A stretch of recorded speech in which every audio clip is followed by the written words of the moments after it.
So hello guys, for this video, ituturo ko sa inyo kung paano magbayad ng monthly subscription gamit yung credit earnings nyo or yung tinatawag nating credit wallet.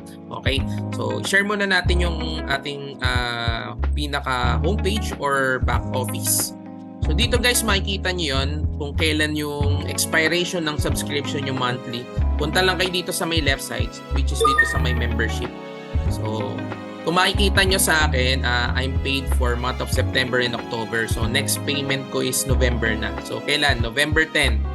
Okay. So, dyan yung makikita kung kailan yung end ng subscription nyo. So, bakit bayad na ako ng September and October? Kasi advance ako magbayad. Kasi yun yung pinaka-ayoko mangyari, yung hindi ako makabayad ng monthly subscription. So, ano bang mangyayari pag hindi ka nakabayad ng monthly subscription? Automatically, lahat ng na-spill over sa'yo na tao is possible mawala. And magbaback to zero yung account mo.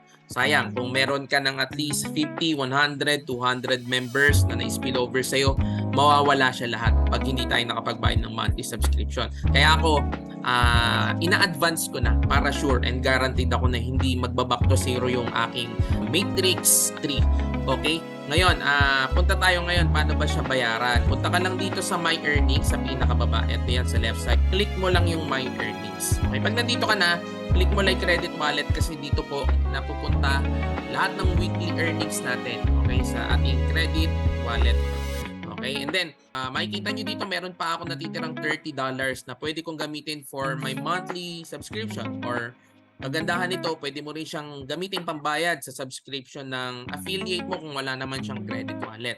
So, okay, so this video ipapakita ko sa inyo kung paano natin babayaran yung monthly subscription ng affiliate ko.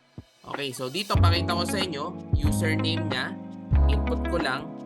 Okay, ito, MJ, okay, MJ89. Okay, so dito, dalawa yung klase ng type na pwede nyo gawin, transfer or product. Pero since ito, babayaran natin yung kanyang membership dahil wala siyang credit wallet, gamitin natin credit wallet ko. Sa akin na siya nagbayad ng 580 or 90. So, ang tawag natin dito is P2P. Okay, ginagamit madalas sa P2P sa crypto trading, which is pag bibili ka ng coins, Bitcoin, BNB, or Ethereum, magbabayad ka dun sa tao ng GCash or bank. Okay, dito naman, gagamitin natin credit wallet natin, sa atin na lang magbabayad yung members.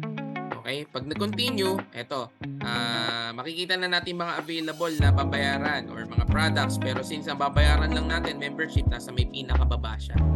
So, click natin yung monthly membership. Yan, 9.95. O baka mamali kayo ha, mabayaran nyo yung 99.